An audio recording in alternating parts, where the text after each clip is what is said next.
Hello guys. So kana guys kay daghan man tay hinog nga avocado guys. Kani guys, ang avocado guys maayo ni sa lawas. Kaya daghan kay ni benefit sa atong lawas nga makahatag og maayo guys. Kani guys kay ako avocado nato gibutangan ako cheese guys. Kay wala jud ko katilaw anang avocado nga naay cheese. So i-try na ako guys.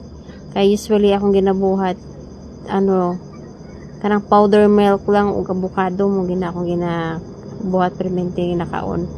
So butang po nato og kondensada kay naamay ko nakita ang kondensada diri So tilawan nato kay sa huna-huna pa lang nako guys naay cheese tapos naay gatas.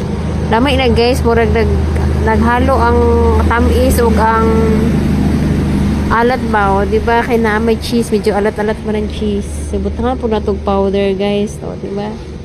Tanaw nato na yung unya guys kung unsay lasa aning ato ang gibuhat guys. Pero feeling nako guys parang takam na ko nga lami gini siya guys. Lami ni akong gibuhat nga powder na may cheese na ay kondensada ni ako ang avocado guys. Kaya ginahuna-huna pa lang nako guys. Takam na akong una guys. Bisan wala ko katilaw. So, maano ni siya guys.